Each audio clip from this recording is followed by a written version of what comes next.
Assalamualaikum warahmatullahi wabarakatuh.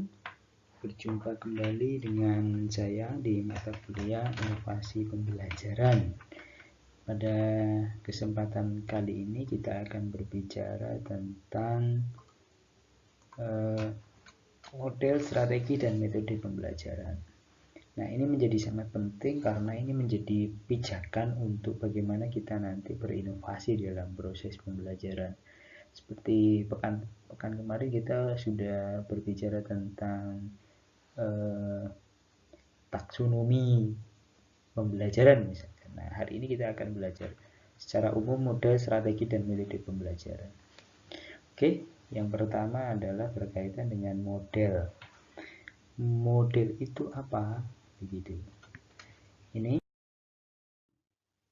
model itu adalah kerangka konseptual atau pola prosedur yang berkaitan dengan teori. Jadi pada teori-teori pembelajaran itu menjadi bagian dari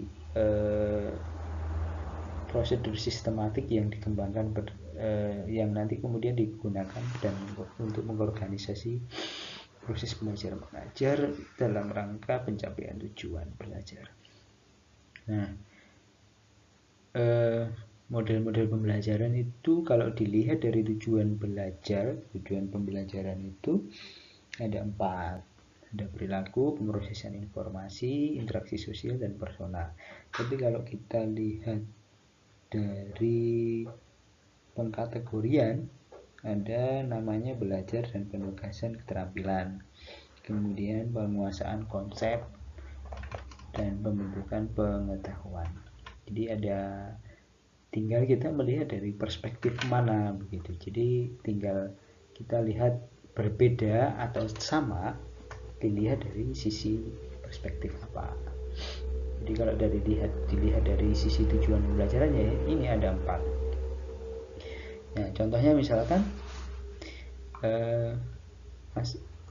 kelompok model pembelajaran perilaku misalkan.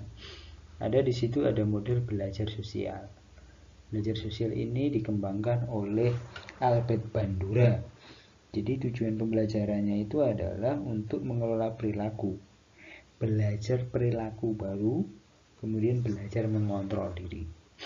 Ada juga kemudian belajar tuntas yang dikembangkan oleh siapa kemarin? Benjamin Bloom, taksonomi Bloom.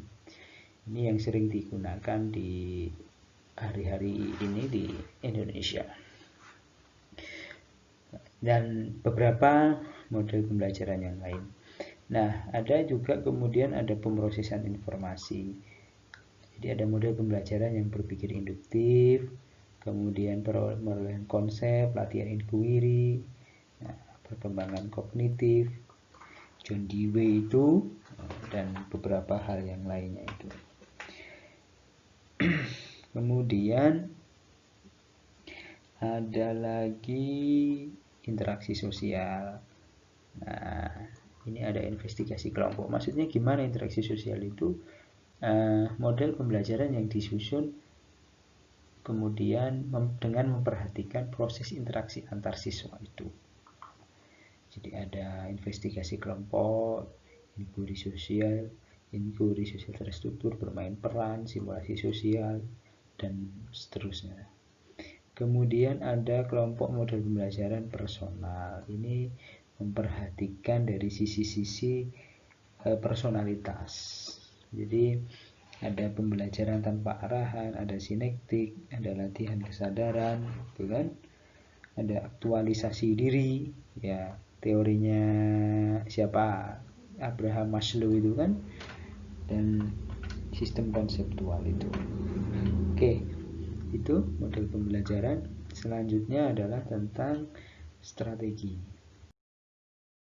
Strategi pembelajaran itu apa? Strategi pembelajaran itu adalah rencana tindakan, sebuah konsep yang dipilih untuk mencapai tujuan. Jadi sudah tidak berupa konseptual seperti yang didasarkan pada teorinya siapa begitu, tetapi ini sudah berupa rencana tindakan namun masih dalam konteks secara global. Kalau dari sisi teknisnya nanti ada di metode pembelajaran. Jadi isinya ya ada 3 poin itu. Pendekatan misalkan. Pendekatan itu misalkan ada student centered learning, jadi berpusat pada siswa. Ada teacher centered learning, jadi berpusat pada guru misalkan. Kemudian ada metode-metodenya apa, kemudian tekniknya. Jadi teknis, ini lebih teknis lagi. Nah, begitu. Jadi di strategi pembelajaran ini ada langsung, tidak langsung, ada interaktif, ada eksperiensial, ada mandiri. Nah, strategi langsung misalkan ada ceramah, latihan, demonstrasi, dan lain sebagainya. Kalau tidak langsung itu ada diskusi reflektif, problem solving, dan seterusnya itu. Kalau interaktif ada debat, operatif, tutorial kelompok, diskusi panel. Nah, ini strategi pembelajaran interaktif. Terus ada eksperiensial, itu lebih kepada penelitian, eksperimen. Ada simulasi, ada bermain peran, pengamatan. Jadi siswa lebih diarahkan kepada penemuan langsung itu. Kemudian yang berikutnya adalah mandiri. Mandiri ini lebih menekankan pada bagaimana proses siswa itu belajar sendiri. Itu. Kemudian berikutnya adalah tentang metode. Metode pembelajaran itu adalah turunan dari strategi pembelajaran yang jadi sudah dijelaskan. Jadi sudah langkah operasional. Jadi terus cara, teknik menyampaikan sesuatu, menyampaikan materi misalnya. Nah, ada kuliah atau ceramah, tahapannya seperti ini. Nah, terus ada studi kasus, guru menyampaikan tujuan pembelajaran, ada kemudian memberikan kasus, menghubungkan dengan konteks hari ini, kemudian menemukan kesimpulan, keputusan dan kesimpulan.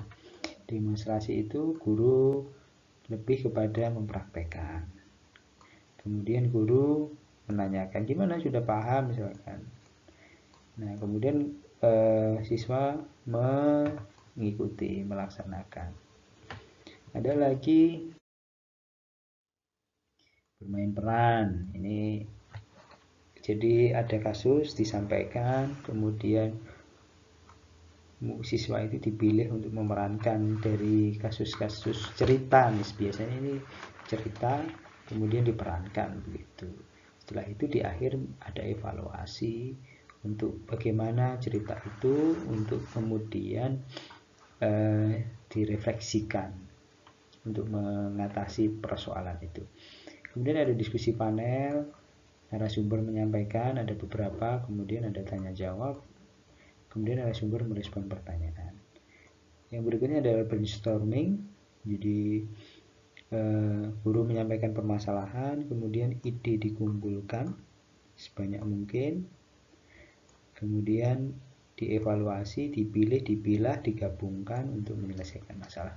Nah, sebenarnya masih banyak sekali metode-metode pembelajaran yang tidak dituliskan di sini, karena nanti silahkan dieksplor sendiri. Ada banyak referensi yang kemudian